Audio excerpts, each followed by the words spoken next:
वहीं बगैर ई पास के केदारनाथ धाम की यात्रा पर आ रहे यात्रियों को आधे रास्ते से ही वापस लौटाया जा रहा है, जिस वजह से केदारनाथ धाम की यात्रा पर जाने वाले यात्री भी परेशान हैं। और अभी तक बिना ई पास के पहुंचे 900 से अधिक यात्रियों को गुप्तकाशी, सोनप्रयाग, अगस्त मुनि से वापस लौटाया जा चुका है।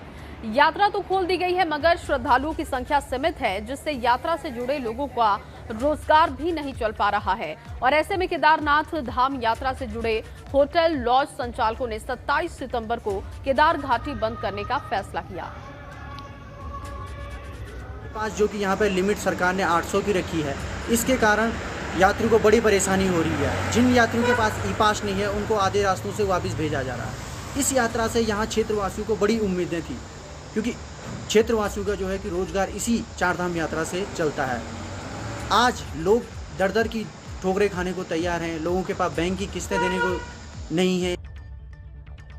तो चारधाम से जुड़े व्यापारियों को परेशानी हो रही है, क्योंकि केदारनाथ की यात्रा पर जो यात्री आ रहे हैं उनकी संख्या सीमित है। और ऐसे में जैसा कि आपने मुख्यमंत्री को भी सुना, उनका कहना है कि संख्या बहुत सीमित है और इस वजह से दर्शन करने के लिए और भी लोग आना चाहते हैं, इसकी इजाजत मिलनी चाहिए। सरकार कोर्ट का रुख करेगी, लेकिन उससे पहले व्यापारियों ने भी अपनी परेशानी रखी है। उनका मानना है कि बहुत कम लोग आ रहे हैं, जिसकी वजह से व्यापार नहीं चल पा रहा है। एक तो कोविड की वजह से पहले से ही वो परेशान है, काफी नुकसान झेल चुके हैं। और अब जब चारधाम यात्रा की शुरुआत की गई तो उन्हें उम्मीद बढ़ी कि अब फिर से एक बार रोजगार पटरी पर लौट पाएगा। लेकिन अब इन यात्रियों के वजह से इनकी परेशानी बढ़ रही है, क्योंकि बहुत सीमित संख्या है, बहुत कम लोग पहुंच रहे हैं यात्रा पर।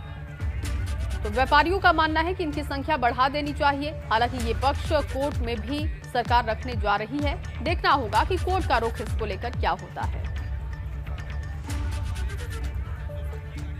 बड़कोट से नितिन इस वक्त हमारे संवाददाता लाइव मौजूद हैं। नितिन, लगातार हम देख रहे हैं कि चारधाम यात्रा में सीमित संख्या की वजह से व्यापारी बेहद परेशान हैं। उनका मानना है कि संख्या को बढ़ा देना चाहिए, लेकिन इस वक्त खासतौर पर अगर हम व्यापारियों की बात करें, किस वजह से वो बेहद परेशान हैं? क्या बहुत कम व्यापार हो पा रहा है, या पहले से जो नुकसान हो पाया है, जो नुकसान हो चुका है, उसकी वो भरपाई नहीं कर पा रहे हैं? क्या दिक्कत आ रही है उन्हें?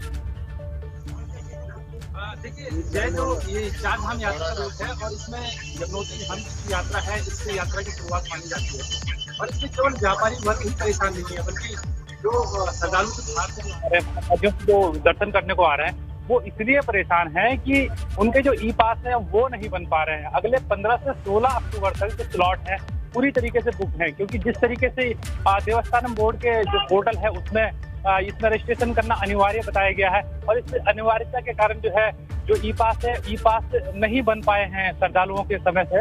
और 400 की लिमिट केवल यमुनोत्री धाम में है।